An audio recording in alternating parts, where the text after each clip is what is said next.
Hi, my name is Ken Nunzik, and I'm going to try to share the story of how Meher Baba came into my life.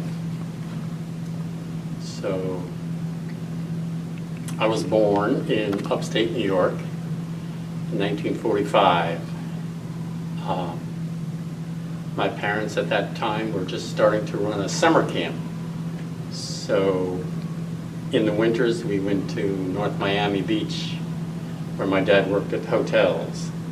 So I grew up changing schools a lot, and most of my close friends actually were just summertime friends because we had cabins that the same families came every year, so my friends would be, come back each year, and it was like a big family in a sense. So it was really quite idyllic in many ways. We had our own little lake and boats and candy store and recreation. We did hikes and ball games and all of that.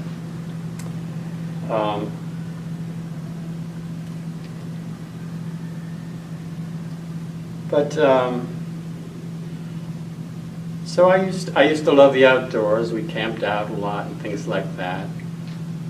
And but in school, away from that summer friend, my few friends in the summer, I was fairly shy. Being sort of outside, I was intelligent but not that social. And I'd also had some serious traumas as a young child. I was bitten by a rabid fox when I was a year and a half old, and which our dog killed, and so it was tested and found to have rabies. And then when I was maybe 3 or 4, I fell out of a hayloft onto a concrete floor and I guess cracked my skull and whatever, so somehow I survived. Anyway, so I ended up the last few years living in upstate New York outside of Oneonta, and graduated high school there, ended up going to a local college. Because school was so easy for me, I was considered one of the most intelligent kids in the school, I guess. It was a small school. I never learned any study habits, and my parents hadn't gone to college. So when I got to college, I had more fun than studying, I guess. And I joined a spelunking club and had a few friends. Anyway, long story short, I ended up dropping out of college after a year. Found myself somehow in the Air Force, 1964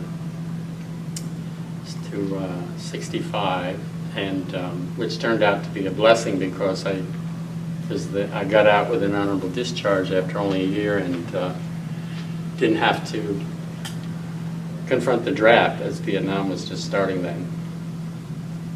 In the meantime, I'd started, you might say, getting a social conscience, reading a little more widely. I'd been pretty sheltered in my upbringing. And I was never a partier. I was quite shy. I never had a girlfriend, really. Didn't like to drink. So after getting out of the service, I had read about the free speech movement in the papers out in California. And in those days, California was the place to go where things were happening. So I ended up taking a bus out there in the fall of 1965 to Berkeley.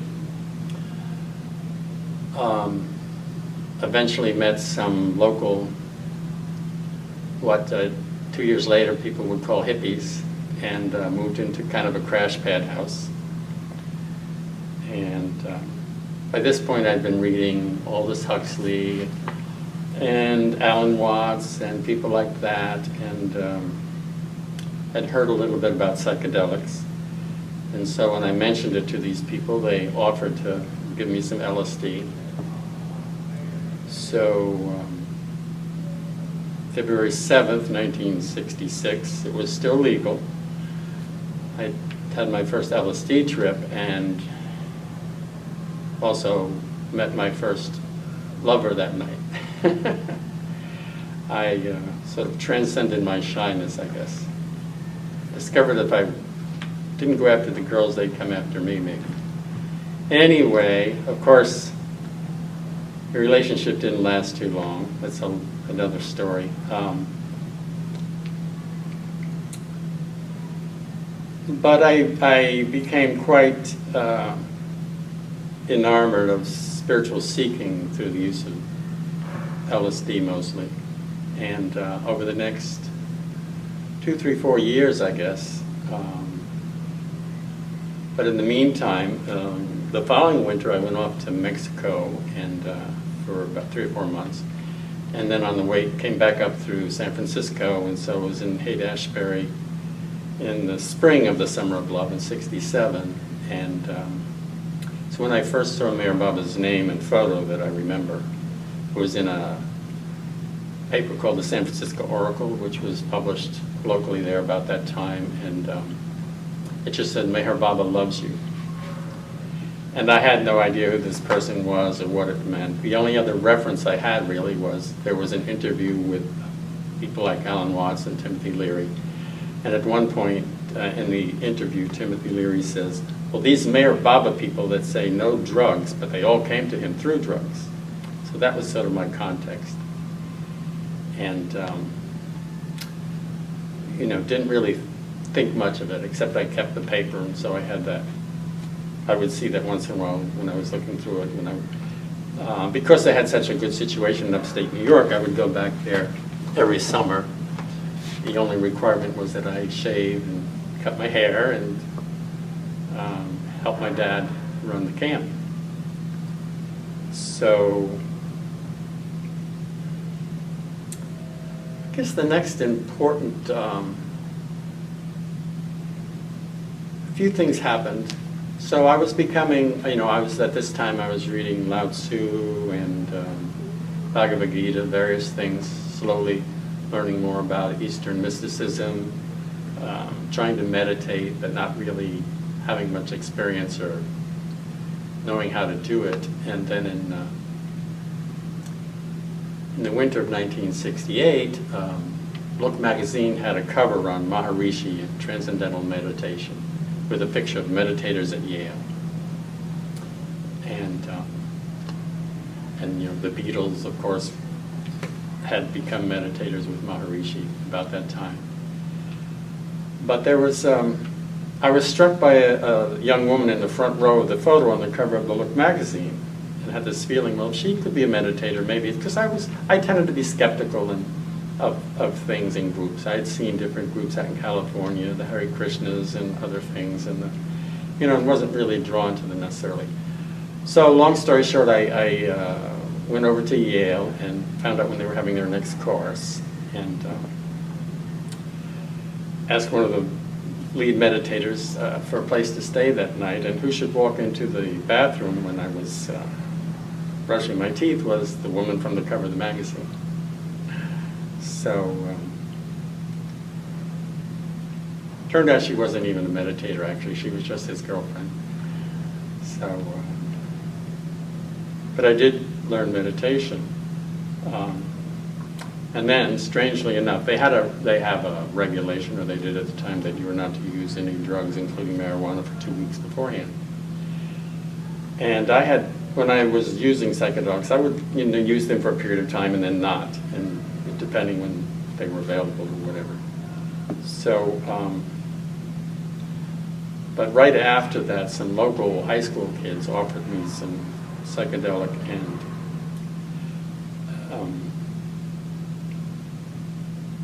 that night I decided, well, let me try this mantra meditation that I had just learned, and I had such a powerful experience. I can only describe it as like a higher intelligence, which was so shocking and startling in a sense. And I didn't, of course, didn't know how real it was or whatever, but it kind of opened me to the idea that there could be higher levels of consciousness. I was kind of just a Taoist. I had a sense of an unconscious divine, if you want to call it that, nature behind creation, a oneness. But I never thought about it as having a higher consciousness than what appeared in animals or humans or whatever. And so that was in my mind when later that year, in the fall of 1968, I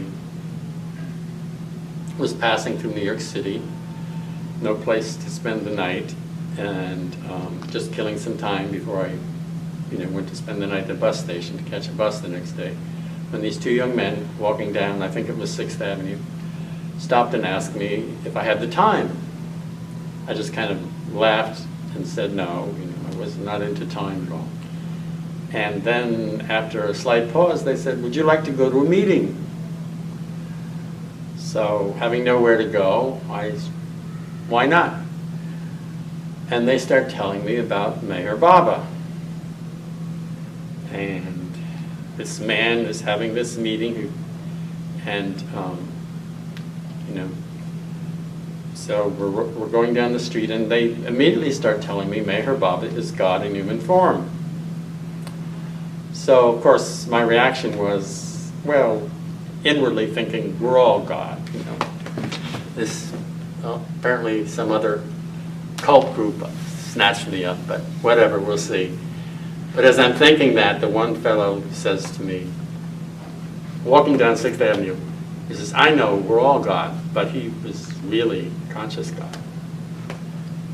Words to that effect. And it was like he had read my mind, So I thought, maybe there's something to this.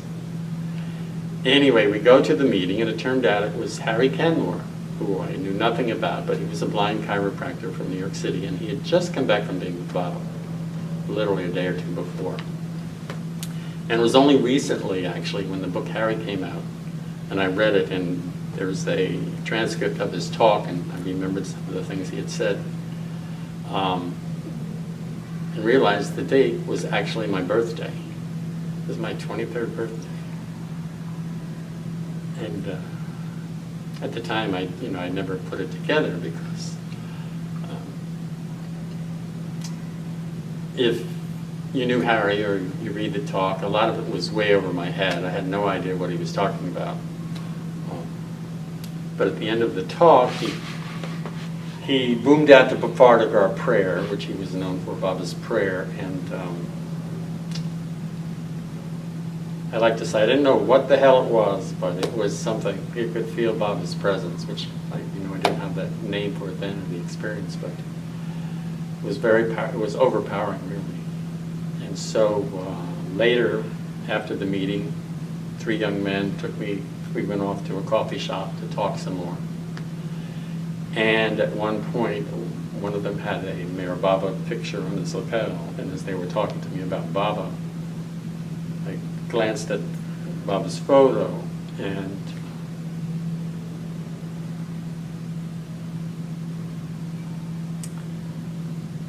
it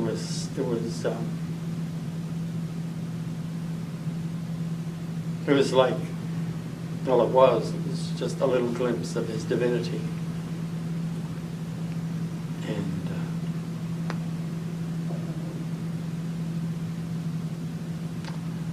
you can't really put words on it. Some kind of recognition. But we went back, they put me up for the night and went back to their apartment in Brooklyn or Queens, and of course they had a lot of large Baba black and white photos, and so I tried to sort of relate to them and look at them, but it was all too much. I couldn't really connect. And I went on my way the next day, and that was really Baba planting the seed, I guess, within me. And so I continued my seeking, and the following would have been about, I think it was the following spring, a friend gave me the discourses, which I can only assume he got from another Baba person. He wasn't into Meher Baba, and someone had given him these books. And so I started reading more of Meher Baba's writings, and maybe arguing with him inwardly, and slowly realizing, well, maybe he does know what he's talking about. So, say my heart had been touched, but my ego and my mind and intellect was a ways to go yet. So, and then so this is the summer of '69. So Um, in July, I was just remembering, of '69, I hitched down and saw the Apollo 11 launch at Cape Kennedy, and then hitched back home in time for the landing on the moon. And then in August, we heard of this thing called the Woodstock Music and Art Fair, I think it was called, and bought tickets for that and made plans to meet friends there. Fortunately, I had a tiny little motorcycle that I'd gotten that spring, and so I, on the Friday afternoon, motorcycled right into the center of Woodstock and met my friends somehow, and we had a fine time, no drugs, no mud, didn't go hungry. We did go skinny dipping, sort of. But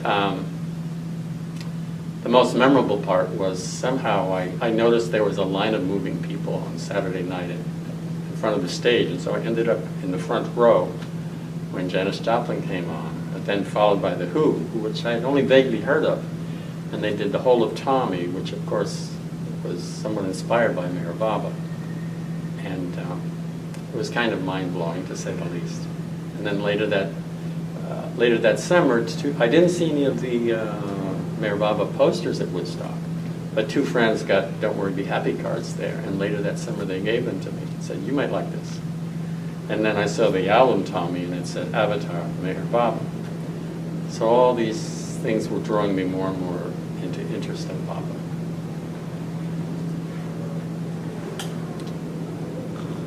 So a year or two went by. I happened to hear about Richard Alpert, then known as Baba Ram Das, giving a talk in New York. I went to that. Fairly strong experience with him, and got an original hand-printed copy of Be Here Now after that, and which had, of course, Meher Baba in it. He talked about Meher Baba in all of his books, really. And then in 1971, I bought a copy of Listen Humanity, which I saw in the bookstore, got a copy of God Speaks, and somewhere I heard of the center, I guess in Listen Humanity, maybe in the back or something, and wrote to the center, got information back. And by then I had pretty much decided, you know, this person knows what he's talking about. I was kind of, you might say I was kind of fanatical in my seeking. So like when I was doing TM, instead of 20 minutes twice a day, I might do it for hours, you know? Or instead of, so Be Here Now came with a lot of photos of different gurus and masters and things. And so I would meditate on them. And somehow Meher Baba's photo always needed to be in the center or at the top if it was a pyramid. And I might gaze on one and feel like I'm getting a vibe. I know, you know, kind of get a sense of this person, where he's at or where.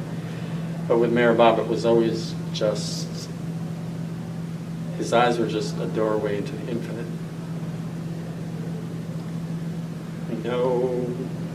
No demands, no head trip, just pools of love. Just that awareness, that consciousness there. And as I say, more and more reading his writings, I began to realize it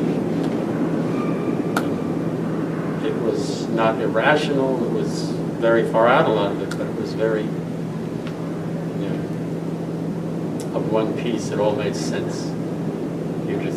But you accepted some basic premises and were open to them. And so by the fall of '71, I pretty much realized I needed to commit to this if I was going to make any more progress. At the same time, drugs had become, you know, sporadic and also less and less useful, and slowly realized that what Meher Baba had said about drugs was exactly right, of course. And I was circling toward madness in some ways, and it definitely saved me from that. And also became clear that no matter how high you got, you always came down the next day, and there you were. It wasn't really, you know, as Meher Baba said, it might give you a little glimpse of a shadow that there's something more. But you could never achieve it through the use of drugs. So about that time, I became engaged, and was married for a number of years. We had a daughter. But I was always kind of conflicted between my spiritual seeking and sort of monk side of my nature, loner, and marriage, and so we ended up breaking up. And a few years later, but in jumping back a little, so I was married in 1972. In 1973, I finally took a bus in the spring of '73 down to Myrtle Beach for the first time. Came to the Mayor Spiritual Center. And was met at the bus station by Fred Netter Winterfeld. And, you know, anyone that's been to the center knows what that experience is like a little bit. It was just so warm and loving and yet open. And of course, when I told people I was from upstate New York, not too far from Schenectady, they all said, well, you must go to Darwin and Jean Shaw's. They've been having Meher meetings since the 1930s, and they've, you know, had a long time with Meher. And then I remember that actually in 1971, in the fall of '71, I was visiting Albany, where my fiance at the time was living and working. And there was a big poster up one day at the university for Darwin Shaw speaking about Meher Baba, of the film. And so I took my fiance and her friend to going to it, and we got over there though, and there had been a bomb scare, and all the rooms were emptied out into this big common plaza. So we wandered around until we found this group of people sitting there, and it turned out it was Darwin and Jean and people that had come for the talk, or other people. So it became famous as the infamous bomb scare meeting. A number of other people were there that I met years later, but the strange thing was I didn't really connect too much with the film or with Darwin's talk, you know. But when we were leaving, I noticed the poster was starting to get ripped. It was a nice large-size poster with a lovely photo of Meher Baba from the 50s.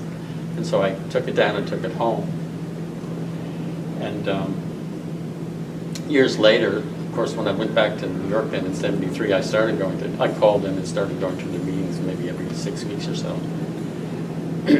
And one time they were discussing that meeting, that talk they gave, that public talk, and Jean complained about people stealing the posters.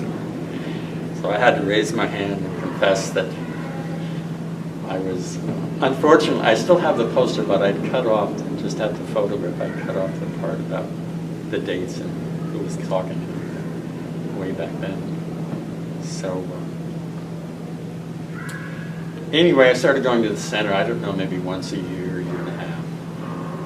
And by 1975, of course, then everyone was talking about India and all his disciples there. So in 1975, in July, I managed to con my employee, which was the state of New York at the time, into giving me 3 weeks off, without them realizing it, and went to India for the first time. Of course, in 1975, it was very much a different world, you know. It would take days to book a phone call even, and mail took 2-3 weeks. And so I was kind of a babe in the woods, and it was kind of, I wouldn't say it was overwhelming, but it certainly was an experience. And of course, in those days, Mehrabad and Mehrabad were quite rural and in the country, and you only stay at Mehrabad for 4 nights.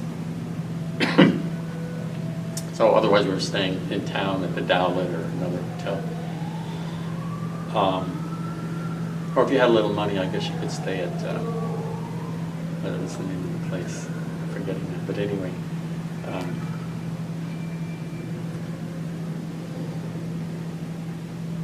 So, a couple of experiences of India the first time in '75. July '75, July 10th, of course, was the anniversary of Baba's keeping silence, and the 50th anniversary. And so I and a few other people that were there biked out to Mehrabad that day, bicycles, and was just hanging out in silence. People were keeping silence, and was inside the Samadhi in Baba's tomb with just one or two other people at this point. It must have been early afternoon maybe, or mid-afternoon, when all of a sudden someone was at the door and gesturing, one of them in Mandali, kind of gesturing. And by the time we realized they were saying, "Come out," because we're all keeping silence, I think it was probably Mommy appeared and gestured, "No, just stay where you are." And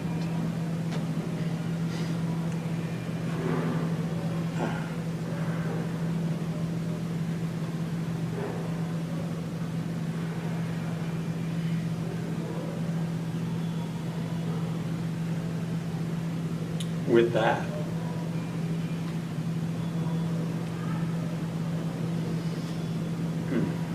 Mara, Baba's beloved, closest woman disciple, appeared in the doorway and threw herself on the marble.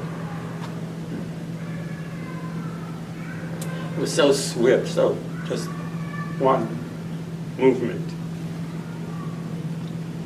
And I was sitting cross-legged, literally, right there on the side, the marble slab, on the right side.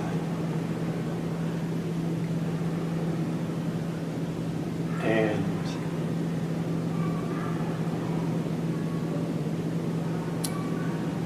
I'm not sure I can even remember it now, but in that moment, I experienced, and I can only describe it like it had been an earthquake. And there had also been lightning that struck the tomb simultaneously. It seemed like the uniting of heaven and earth, in a sense, you might say. It was such a reverberation, and I realized it was inward, but it was so intense, it seemed outward. It seemed like it was actually happening. And it was so inward, I didn't tell anybody for years, really. I was just stunned, I guess. So what it meant, I have no idea. I suppose it helped me appreciate who Mara was, because I remember then, and then when I went back in '82, the last time I saw her, I felt just at a distance, it was like she was so far beyond and above anything I could relate to. And of course she was friendly with men by that point and everything, and we sat on the porch and heard her tell stories and everything, but she never embraced or shook hands with many. And I suppose I felt a little unworthy or something, but hey, Bob had given me enough blessings, I wasn't going to cry about it. But I just never felt a connection with Mara, really. Any sense of who she really was.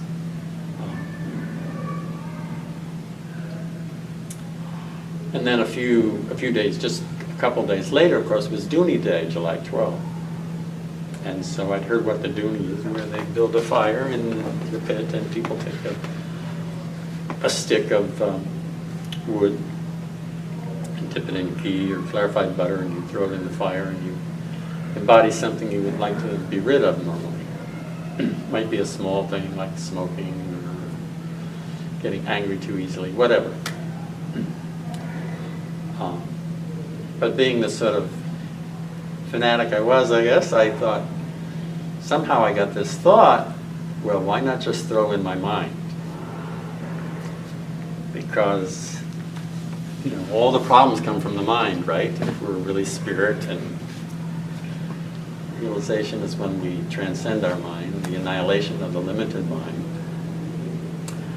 And of course I realized this is probably not a good idea. because people, of course, people would tell stories of you throw things in and then your life becomes an upheaval, or, you know, it happens, or you're forced, you know, something happens. Anyway, so, but I thought, well, if I'm serious, I should do it though. So the Dooney came, I threw my mind in the Dooney.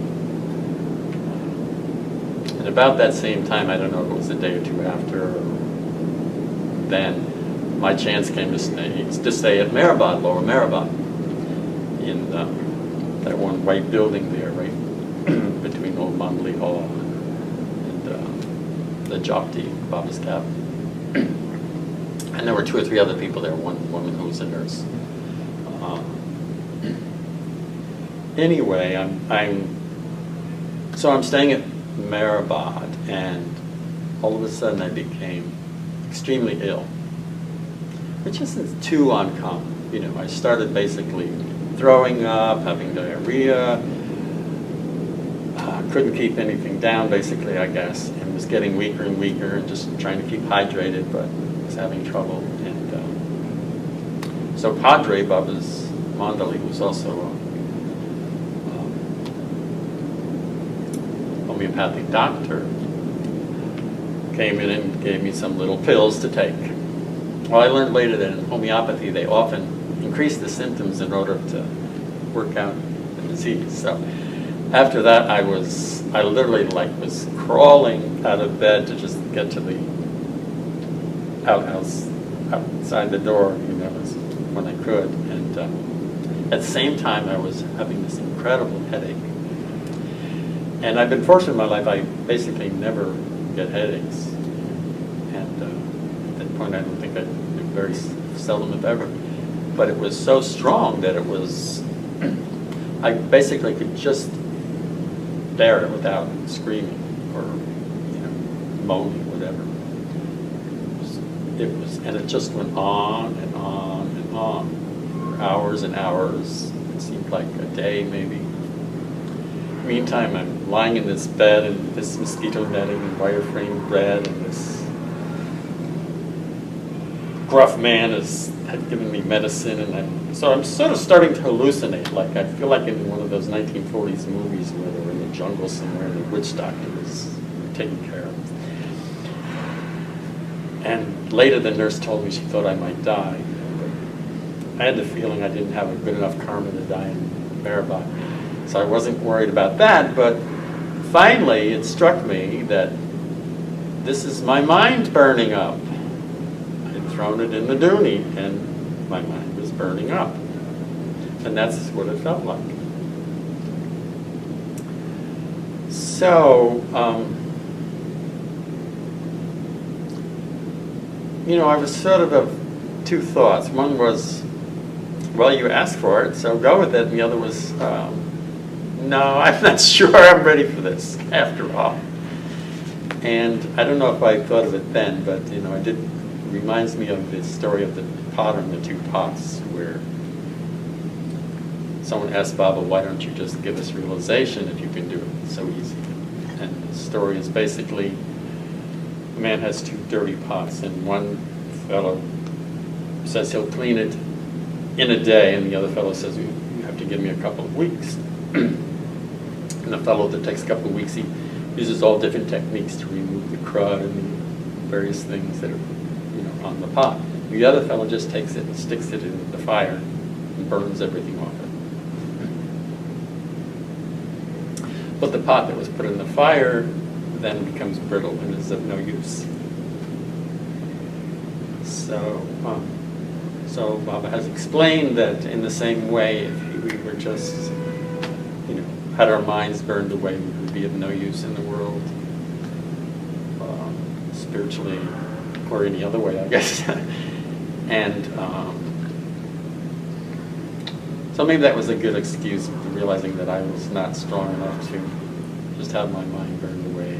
So I said, I guess, you know, I forget how I put it, but you win, Baba. Sorry about that. You know, I realize I'm not ready to have my mind burned away. And within a short time, I don't remember whether it was minutes or an hour or so, the headache went away and I started getting better. So those were some of the two most memorable experiences. And of course, just spending time with Mani and Erich and the other Mandali, Pendu, Bandari, etc. The 2.5 weeks or so that I was there. And then in 1982, I went back with, in the meantime, I'd gotten engaged again. I hadn't learned my lesson with a young woman, and she became interested in Meher Baba immediately after I met her, so that was kind of the appeal there, among other things. And we went to India for a few months in 1982. And it was a challenging trip in some ways. Literally on the bus ride to Ahmednagar, my fiancée lost her handbag that had our plane tickets in it and her passport. And so we spent the next 3 months dealing with that in a way and had to go back to Mumbai, et cetera, et cetera. But Bao sort of took us under his wing and took us to the police station and all that kind of stuff. But I ended up not traveling. So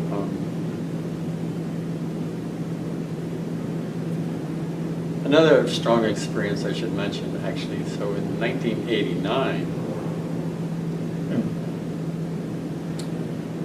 I was single. I would come to Myrtle Beach for the winter, and early part of May, I decided to go back upstate New York. And unknown to me, right after I left, word came that Meher was quite ill in India. And so I was back up in a little trailer with no electric or running water, just a little trailer that I had purchased a couple of years before. Actually, way back in 81, I think, but on a friend's land. And I had been helping a person in Myrtle Beach who was very into Meher, felt very connected to her. And so I was starting to, I thought I should make a little more effort at relating to Meher, because again in 82 I hadn't really felt a strong connection. But I put up, the only picture I had, I guess, was in a little newsletter. So it wasn't that good of a reproduction or anything, but black and white, I put it up on the wall of my trailer. And I had Baba's picture. And one day I was just passing by and I glanced at her photo. And all of a sudden, it was like it came alive. And she was there. I could sense her presence. And where Baba's image was always just loving and warm and open, hers was very loving, but I also felt this, not judgment, but challenge, let's say. Like she was saying, oh, you say you're a Baba lover, you love Baba, but are you loving him as best you can? Are you really trying to love Baba? Something like that. And I guess I sort of broke down in tears, just feeling that connection. And then a few days later, I got a postcard from a friend in Myrtle Beach saying that Meher had died. Had joined her beloved, as we say, and when the next time I went back to India in 1990, I told the Mandali, Mani especially, and the other women, and they said they were quite touched. Said it felt like that Meher had left them, but her spirit had gone out to the whole world. And even though I didn't feel any connection to her, she had blessed me.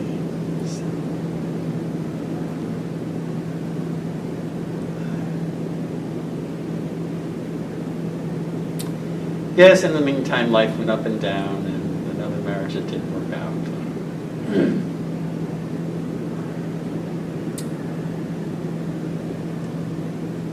But, you know, the hard times are often the times that produce the most growth. So hopefully I was living and learning these past 50 years.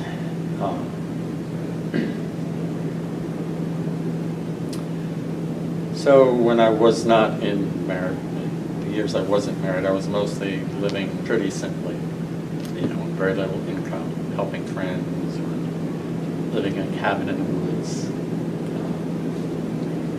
And in 1990, I was able to go back to India for an extended stay, 4 or 5 months. And I saw that Air Italia was offering a 10-day stopover in Italy for an extra $40. And so, having always felt drawn to St. Francis, I wanted to go to Assisi sometime. I took advantage of that, and I went to Assisi. Ended up being 8 of those 10 days. It was so hard to leave once I got there. And spending some time in the cave that Baba spent time in, up on the mountain behind Assisi. And had a very strong experience there. Spent a number of hours there into the night. And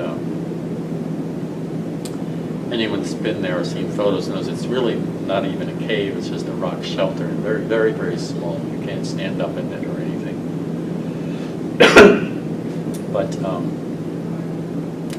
just being in there in the dark with my eyes closed, it felt like it was a tremendous cathedral, just this massive whole space. So that kind of encouraged me to stay there, but I had been up, I literally went there direct from the airport pretty much, and train up to Assisi, and walked all the way up the train station through the town, up the hill, so I was pretty tired. But I was a bit younger then.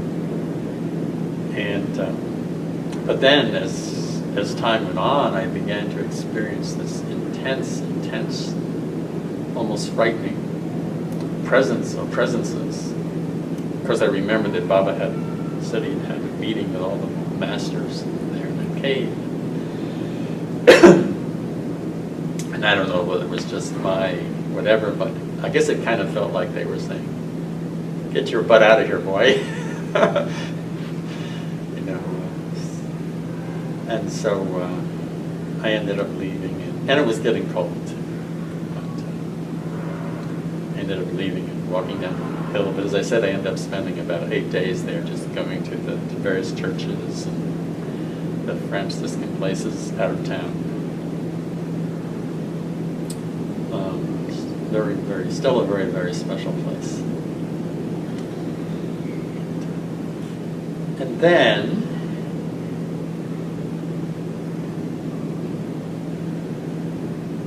let's just say after having my heart broken one more time,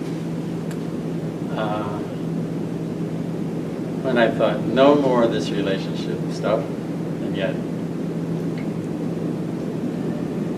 it's lonely being without it, unless you're made for that. I always felt sort of in between, I guess. Seemed like Baba took pity on me or whatever.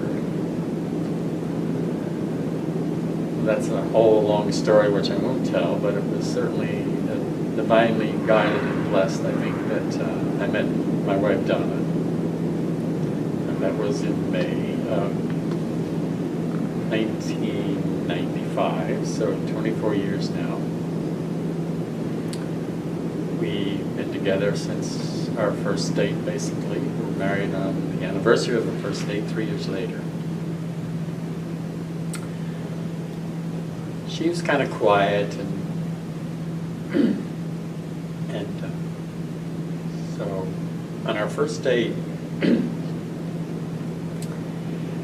near the end, or later in the afternoon, we were in Oneonta, where she had moved 3 or 4 years before, and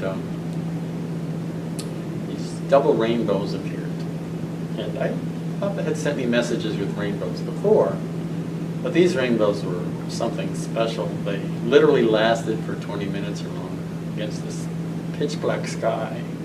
And, I mean, people in the town talked about it for weeks.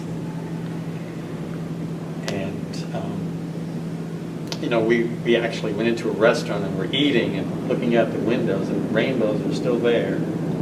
Finally, I started like freaking out a little bit, thinking, maybe this just isn't a random person I've met, a nice person, just meeting. Maybe I should pay attention here. Little did I know, 24 years later, we'd still be together.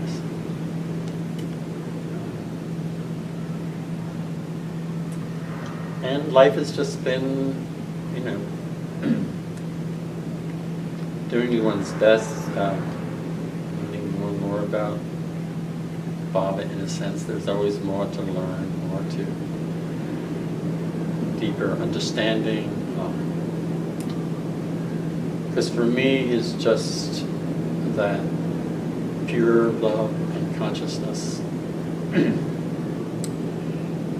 After I had that strong first experience in 1968, I never thought about meeting Baba in person for some reason. I guess it was always just an inner thing, and I didn't know much. So when I heard that he had dropped his physical form later that summer, I didn't hear until later in '69 that he had passed away in January. It wasn't really a shock or any big change in a sense. It always been an inner connection. And it's still the same, it hasn't changed at all. There were periods where one time I was renting an old farmhouse with a friend. We were both between marriages, and I had some nice Baba posters on the wall, and just spending time with him, sometimes hours and hours. And if you give your heart enough, if you give your consciousness enough, he's there. Times almost like he was going to step off the poster. I've never seen Baba physically or walking around like a few people have, of course, but no doubt of his presence and guidance in so many ways. Little things and big, just learning trust and learning to listen to intuition rather than the mind all the time. And the last, after my dad passed away, my mom had died about 20 years ago now. My dad passed away about a little over 8 or 9 years ago. What is this? So, yeah, almost 9 years ago. Some money became available, and all of a sudden we found ourselves buying a house in Myrtle Beach. So we've had really 7 wonderful years of just helping at the center and meeting so many great people that live here and visit here, and people that we've met in India, etc. And then last year, things changed, and all of a sudden it seemed like it was time for a different chapter in life. So that chapter hasn't unfolded yet. We'll just see what's next. On the spiritual path, you kind of have to learn to take it day to day.